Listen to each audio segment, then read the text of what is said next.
নমস্কার। ঠাকুর শ্রী শ্রী রামকৃষ্ণ পরমহংসদেব এবং মা শারদার চরণে আমার সশ্রদ্ধ প্রণাম জানিয়ে ভিডিওটা শুরু করছি। আপনারও কি কখনো মনে হয় যে বয়স তো একদিন হবে, সেই সময় অর্থাৎ বৃদ্ধ বয়সে সন্তান কাজে ব্যস্ত হয়ে যাবে, আপনি হয়তো ঠিকঠাক কাজ করতে পারবেন না, হয়তো পাশের মানুষটা অতটা কর্মক্ষম থাকবে না বা হয়তো থাকবেই না, তাহলে কি করবেন? তাহলে কি একা হয়ে যাবেন? এই চিন্তা আপনাকে ঘুরে ঘুরে খায়? তাহলে চলুন আজকে এমন 5টি উপায় বা 5টি অবলম্বনের কথা বলবো, যেগুলো যদি আপনি আপনার জীবনে মেনে চলেন তাহলে আপনার আর এই বৃদ্ধ বয়সে একা লাগবে না।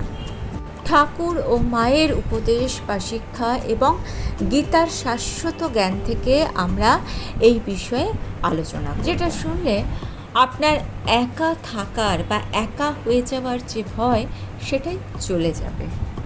আমরা একটা ভুল করি, আমরা মনে করি যে বৃদ্ধ বয়সে একা থাকা মানেই আশেপাশে কোনো মানুষ না থাকা।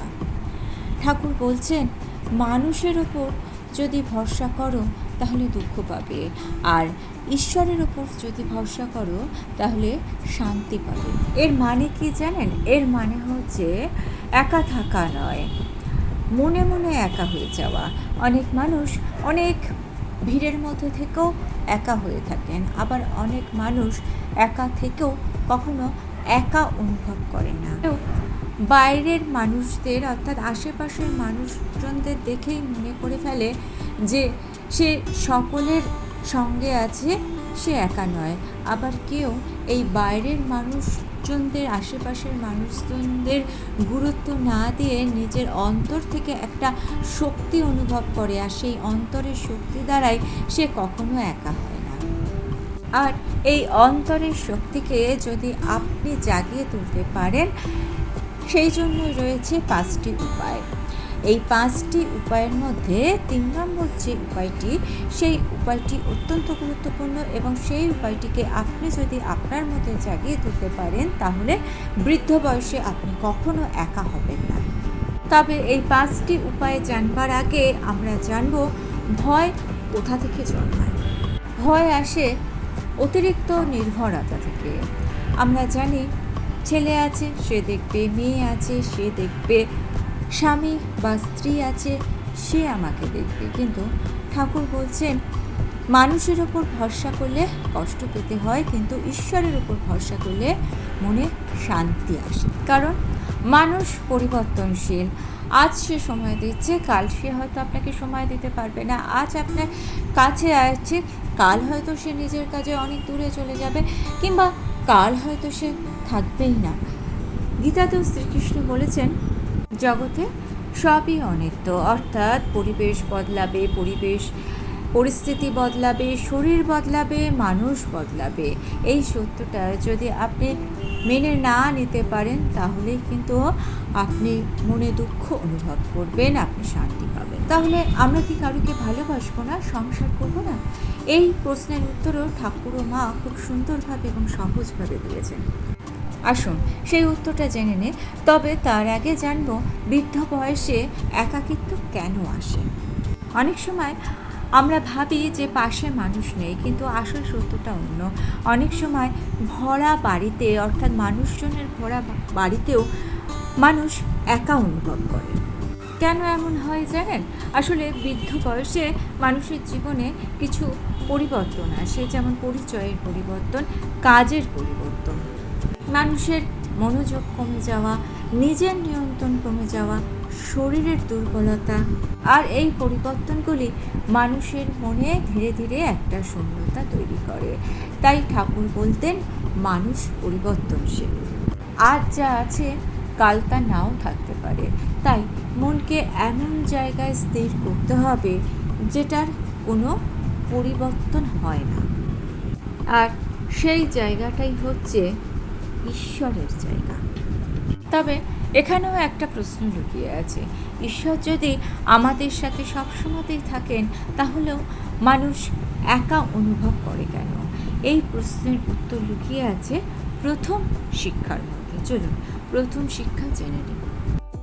ঈশ্বরকে নিজের মানুষ বানাতে হবে। আমরা একটা ভুল করি, আমরা মনে করি মানুষই সব, মানুষ যদি সঙ্গে থাকে তাহলে আমরা কখনো একা হব না। কিন্তু ঈশ্বর যদি আপনার সঙ্গে থাকে, ঈশ্বর সবসময় আপনার সাথেই থাকবেন, কারণ মানুষ পরিবর্তনশীল, ঈশ্বর কিন্তু কখনো পরিবর্তনশীল নয়। গীতায় বলা হয়েছে ঈশ্বর প্রত্যেকটা মানুষের মধ্যে অবস্থান করে, তাই আপনি কিন্তু কখনো একা নন, আপনার মধ্যে ঈশ্বর আছেন।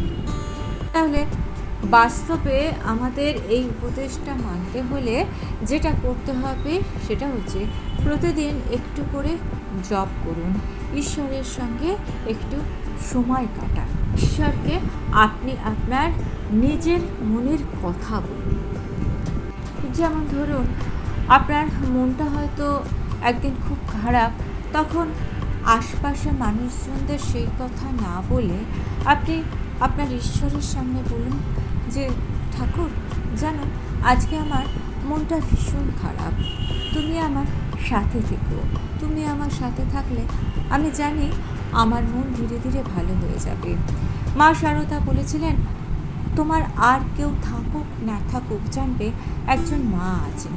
আপনি যদি এই কথাটি নিজের অন্তর থেকে বিশ্বাস করতে পারেন তাহলে আপনি কখনো আর নিজেকে একা অনুভব করবেন না। কিন্তু ঈশ্বরকে সবসময় রাখলেই ঈশ্বর নিজের হয়ে যায় না।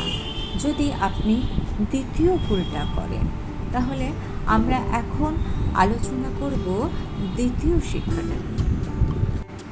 দ্বিতীয় শিক্ষা হচ্ছে সবার সঙ্গে সম্পর্ক রাখুন কিন্তু আসক্তি কমান। ঠাকুর শ্রী শ্রী রামকৃষ্ণ পরমহংসদেব সংসারে থেকেও কিভাবে আসক্তি কমানো যায় তার একটি বড় শিক্ষা দিয়েছিলেন। তিনি বলতেন, সংসারে থাকো কিন্তু মনটি রাখো ঈশ্বরের কাছে। এই কথাটা মধ্যে একটি গভীর সত্য লুকিয়ে আছে। এর মানে হলো সংসার ছেড়ে যেতে হবে না, ভালোবাসাকে ছেড়ে দিতে হবে না, নিজের মানুষদের থেকে দূরে যেতে হবে না।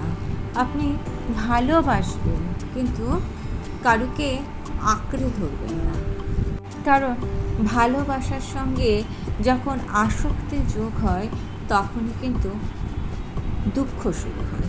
কারণ কি বলুন তো? কারণ হচ্ছে যখনই ভালোবাসার সঙ্গে আসক্তি যোগ হলো তখন আমাদের মধ্যে একটা প্রত্যাশা শুরু হয়, আর এই প্রত্যাশা থেকেই আসে মনের কষ্ট।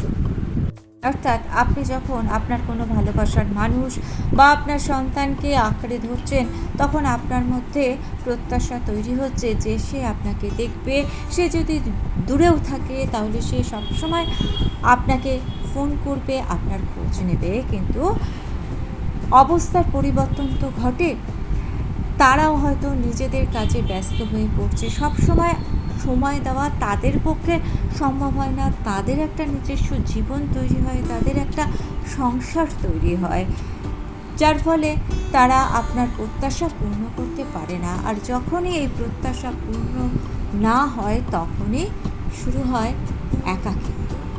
এবার আসি গীতার কথায়। গীতায় বলা হয়েছে মানুষ যখন বিষয়ের প্রতি আসক্তি হয় তখন সেই আসক্তি থেকেই শুরু হয় দুঃখের। অর্থাৎ ভালোবাসা কিন্তু দুঃখের কারণ নয়, অতিরিক্ত আসক্তি কিন্তু দুঃখের কারণ। সত্যিকারের ভালোবাসা, আসল ভালোবাসা কিন্তু মুক্তি দেয়, আর আসক্তি কিন্তু বেঁধে রাখে। সেই কারণেই মা সারদা বলেছিলেন, কারোর কাছে কিছু প্রত্যাশা করো না। এই কথাটা শুনলে একটু কঠিন মনে হয়, কিন্তু এর অর্থ যদি আপনি ভালো মতো বুঝতে পারেন তাহলে আপনার মন হালকা হয়ে যাবে। এর মানে কিন্তু এই নয় যে আপনি ভালোবাসবেন না, এর মানে হচ্ছে আপনি ভালোবাসবেন কিন্তু তার বিনিময়ে কোনো কিছু প্রত্যাশা করবেন না। কারণ যত দাবি কম তত প্রত্যাশা কম, যত প্রত্যাশা কম তত মন শান্ত। ধরুন আপনার ছেলে বা আপনার খুব প্রিয় মানুষ আজকে ফোন করলো, আপনার মনটা খুব ভালো লাগলো, আপনি কিন্তু আশা করবেন না সে প্রত্যেক দিন আপনাকে ফোন করবে। যদি এই আশাটা আপনি করেন তাহলে যেদিন সে ফোনটা করবে না সেদিন আপনার মনটা কিন্তু খুব খারাপ লাগবে। যদি এইভাবে ভাবেন যে কাজে ব্যস্ত আছে সে যখন সময় পাবে ঠিক তখন ফোন করবে, এই রকম যদি ভাবেন তাহলে দেখবেন আপনার মনে আর কষ্ট হচ্ছে না। একটা গভীর সত্য, মানে জীবনের একটা গভীর সত্য কি জানেন তো, সেটা হচ্ছে ভালোবাসা রাখুন কিন্তু নিজের আনন্দটা অন্যের ওপর নির্ভর করাবেন না। যদি আপনার নিজের আনন্দ অন্যের চরিত্রের ওপর নির্ভর করে, অন্যের ব্যবহারের ওপর নির্ভর করে, তাহলে আপনি কখনো ভালো থাকতে পারবেন না। কিন্তু আপনার নিজের আনন্দ যদি আপনি ঈশ্বরের সঙ্গে যোগ করে নেন তাহলে বাইরের পরিবর্তনশীল মানুষদের ব্যবহারে আপনি কখনো খুব একটা দুঃখ পাবেন না। সেই জন্যই ঠাকুর বলতেন, মনকে ঈশ্বরের সঙ্গে যুক্ত করো, সংসার থাকবে কিন্তু মন কখনো ভেঙে পড়বে না। বাস্তবে এটা কিভাবে আমরা প্রয়োগ করতে পারি? আপনার ভালোবাসার মানুষ, সন্তান হোক আর যেই হোক, তাদেরকে আপনি ভালোবাসুন, তাদেরকে আপনি আশীর্বাদ করুন, তাদের আনন্দে খুশি হন, ব্যাস ওই পর্যন্তই, এর পরে আর এগিয়ে যাবেন না। দ্বিতীয়ত, নিজের জন্য একটা স্পিরিচুয়াল সময় রাখুন, যেমন ধরুন জপ করুন, গীতা পাঠ করুন, ঠাকুরের গান শুনুন, আপনার যেভাবে ইচ্ছা সেভাবে আপনি ঈশ্বরকে স্মরণ করুন। এছাড়াও নিজের ভালো লাগার কাজগুলো করুন, যে কাজগুলো আগে হয়তো আপনি সংসারের চাপে করে উঠতে পারতেন না, যেমন ধরুন গান শোনা, বই পড়া, বাগান করা, মানুষের সেবা করা, মানুষকে সাহায্য করা, পশু পাখিদের ভালোবাসা, এরকম ধরনের কাজগুলো করলে দেখবেন আপনি আর মানুষের উপর বেশি ভরসা করছেন না। মানুষ যদি আপনাকে দুঃখ দেয় সেই দুঃখ আপনাকে অতটা বেশি মনে আঘাত করতে পারবে না, যার ফলে আপনি কিন্তু একা হবেন না। নিজের মনের ভাবনাগুলোকে একটু চেঞ্জ করতে হবে। যেমন ধরুন কখনো এইরকমভাবে ভাববেন না যে আমার সন্তানরা আমার জন্য কী করছে, বরং আপনি ভাবুন আমি আমার সন্তানদের আশীর্বাদ করছি, তারা ঠিক জীবনের পথে এগিয়ে যাবে, ভালো থাকবে, সুস্থ থাকবে। কারণ আপনি যদি ভাবেন যে আমার সন্তানরা আমার জন্য কী করছে, সেখান থেকে একটা দাবি তৈরি হবে, আর এই দাবি কোনো দিন আপনার পূরণ হবে না।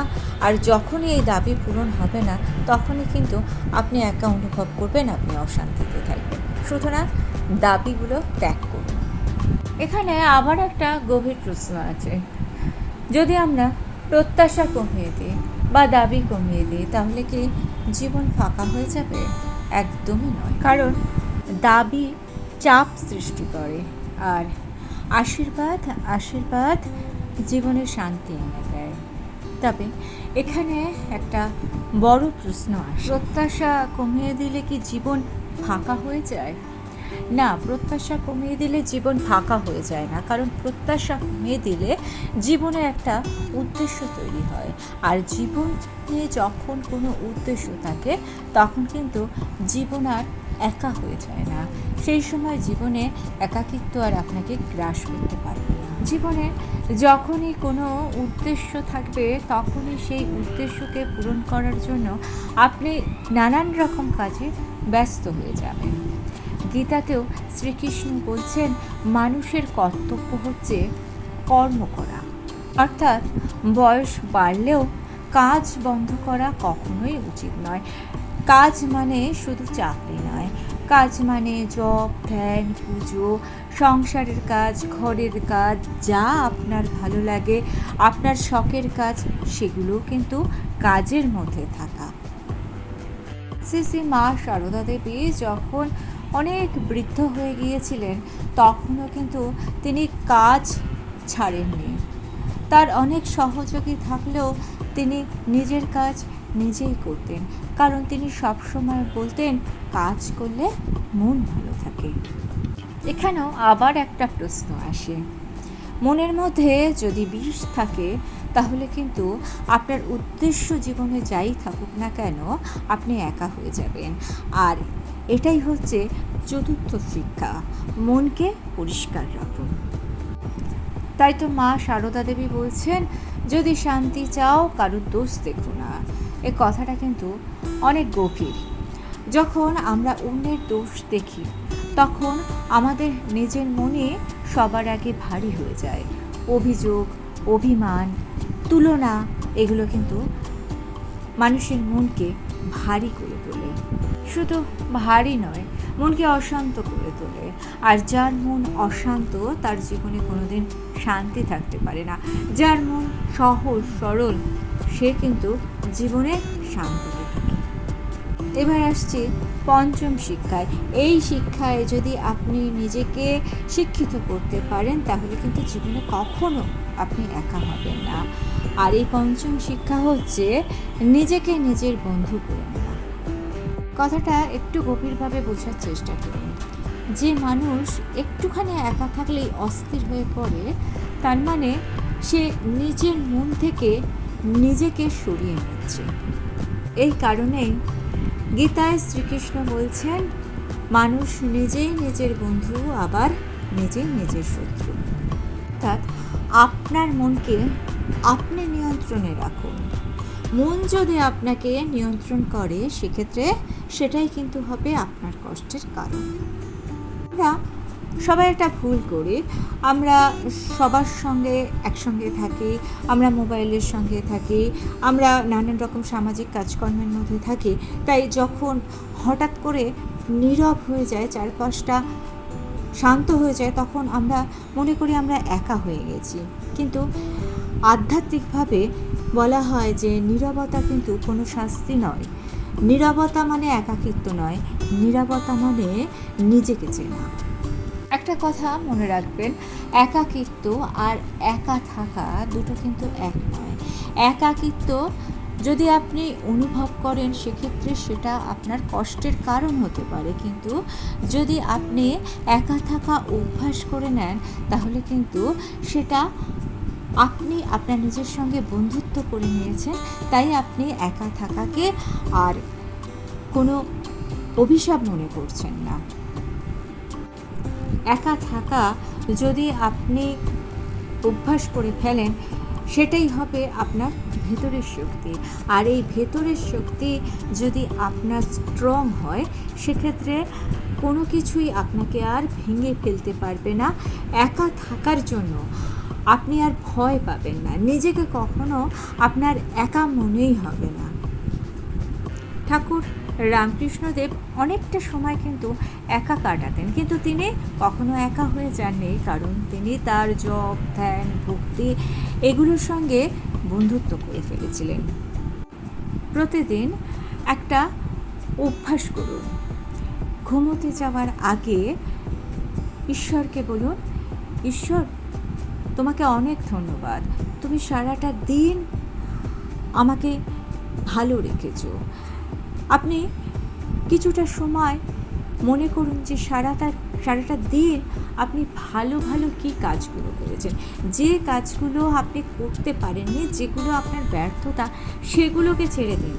যে কাজগুলো আপনি করেছেন শুধু সেগুলোকে মনে রাখুন আর ঈশ্বরকে ধন্যবাদ দিন। এই উপদেশগুলো যদি আপনি আপনার জীবনে মেনে চলেন তাহলে আপনি নিজের সঙ্গে নিজে থাকতে পারবেন, নিজের মধ্যে একটা শক্তি তৈরি হবে, জীবনে কখনো একা হবেন না। ভিডিওটা ভালো লেগে থাকলে চ্যানেলটাকে সাবস্ক্রাইব করে নিয়ে পাশে থাকা বেল আইকনটা প্রেস করে দিয়ে অল অপশনটা ক্লিক করে দেবেন, তাহলে যখনই নতুন কোনো ভিডিও আপলোড করব তার নোটিফিকেশন আপনাদের কাছে পৌঁছে যাবে। Thanks for watching.